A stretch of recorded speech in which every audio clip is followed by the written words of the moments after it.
Hi everyone, how are you all? Welcome to your new academic year. Now you are in 6th standard, right? I was your maths teacher, but this year I am not your maths teacher. I am your physics teacher. Okay, so this year we'll study physics. So before starting the class, we can have a prayer, silent prayer. All of you close your eyes.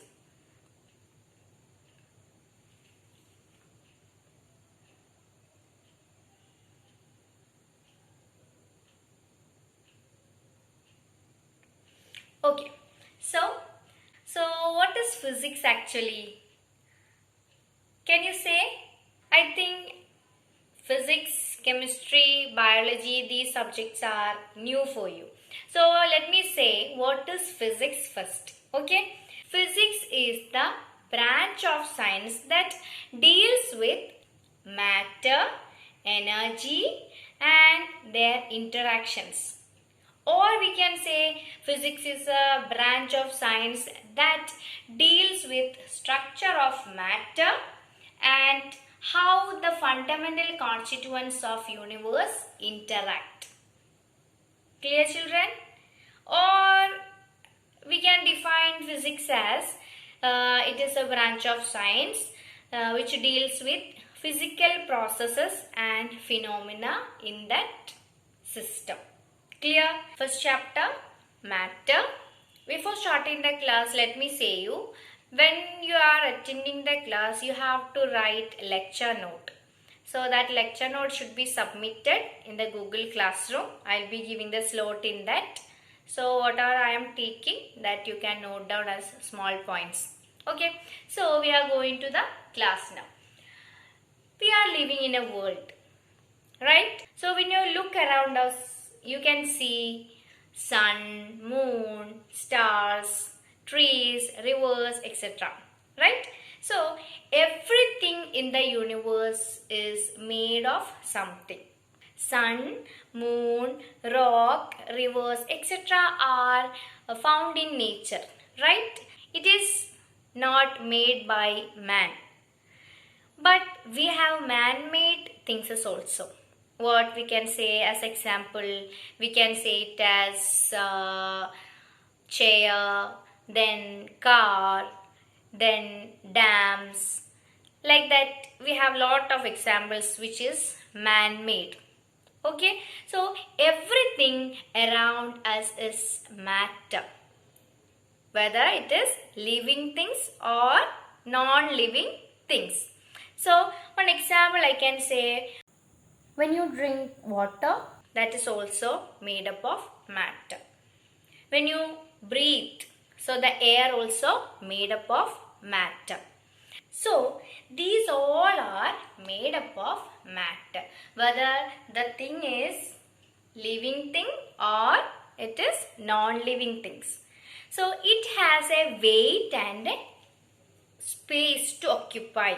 So matter, we can define it as, matter is anything that has mass and occupies space. Matter is anything that has mass and occupies space. That we call it as matter. So this is the introduction about matter. Now we will move to the presentation. Okay.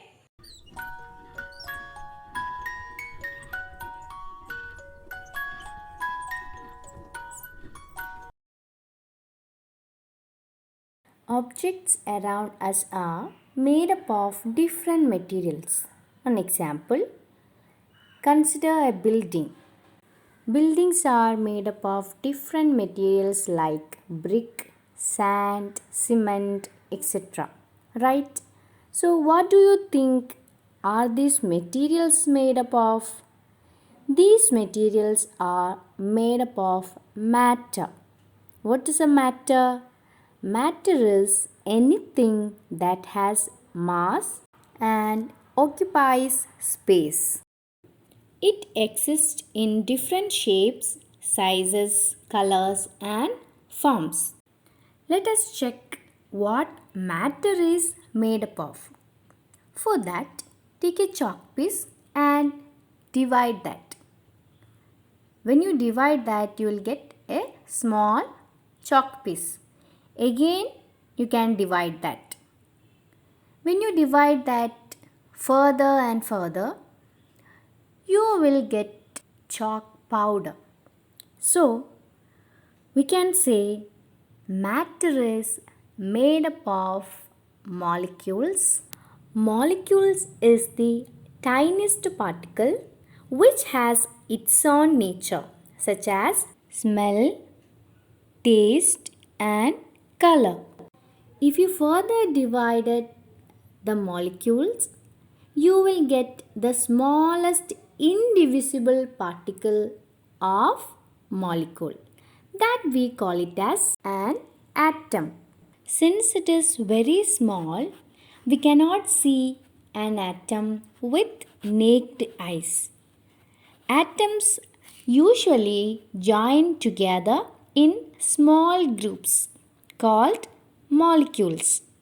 For example, a water molecule is made up of two hydrogen atoms and one oxygen atom.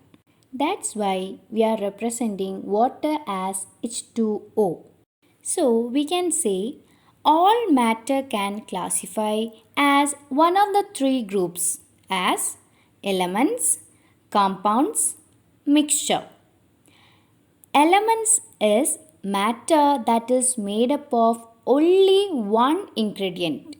Or we can say elements is a substance made up of same type of atoms. As example, a molecule of hydrogen gas is formed when a pair of hydrogen atoms join together. There are 118 different elements known so far. 98 of these exist naturally. Rest of the elements are synthetic, that is, they have been developed in laboratories. Each element is represented by a unique symbol, such as carbon, hydrogen, oxygen, nitrogen.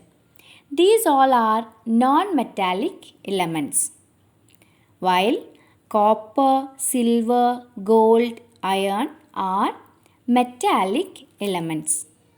Few elements are found pure in nature. They usually combine with other elements to form completely different materials, that we call it as compounds and mixtures. As example, NaCl or common salt. So, NaCl is a molecule which is made up of sodium atom and chlorine atom.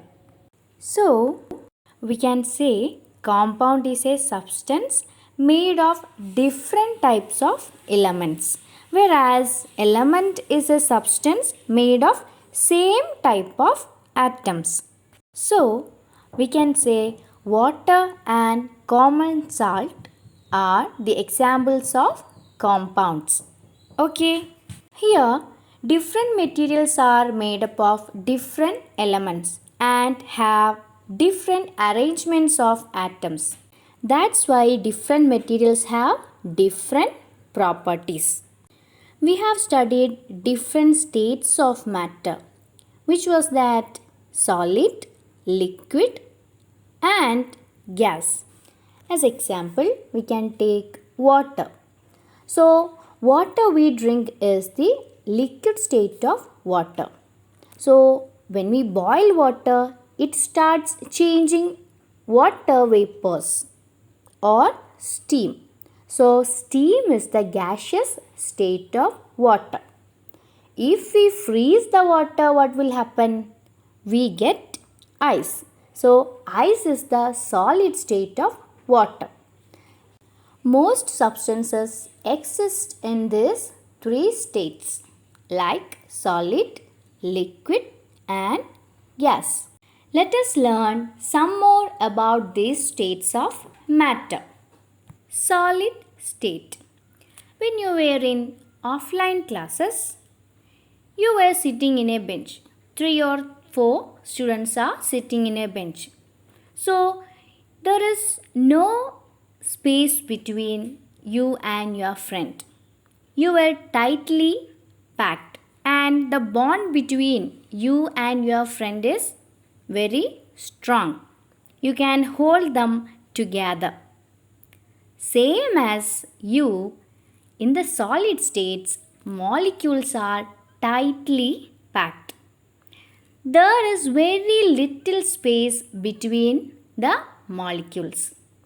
So, the strong attractive forces act between the molecules that hold them together. Because of that, they cannot move around. So, the molecules are fixed at their place. They can vibrate only in a fixed position. This gives a definite shape and volume for solid. Some examples of solids are ice, bricks, and glass. Next, liquid state. In this pandemic situation, we are keeping 2 meter distance from each other so that the bond between you and your friends are not as you were in school time. Right, children? Same way, in the liquid state, the molecules are less tightly packed than solids. So, the force of attraction between the molecules are not as strong as in solids. Because of that, the molecules move randomly and constantly change their positions. That's why liquids can flow. Liquid have definite volume but not definite shape. That's why liquids takes the shape of the container in which it is poured. So some examples of liquids are water, tea, juice, etc. Next, gaseous state. In a gas, the molecules are loosely packed. The forces of attraction between molecules are very weak so that they can move apart and spread out to fill any available space. The molecules in the gaseous state move very quickly and constantly change their positions. Therefore, gases have neither definite shape nor definite volume. Some examples of gaseous states are oxygen, nitrogen, air, and carbon dioxide. Children, you can see table 1.1 in your textbook, page number 4, which is dealing with the properties of solids, liquids, and gases. So, just go through that and we can discuss that in the next Google meeting. Let me ask you, if I asked you to hold a silk saree in one hand and jute sack in another, will you feel the same? No, they are made from materials having different feel. So, we can say texture is the feel of a material on touching it. So, different materials give different sensations. Some may have a smooth structure and others may be rough. If you are touching on a silk saree and a bark of tree, we can feel that silk saree is having smooth structure while bark of a tree is having rough structure. So that is about the texture. Texture is the feel of a material on touching the object. So we have completed our first chapter. This is very small chapter. Next, as a Google Classroom question, all of you have to do the assessment page. Page number 5. Question number A, B, C and D. This you can do in your textbook. You can submit your homework answers before 8 p.m. today. So, thank you children. Have a nice day.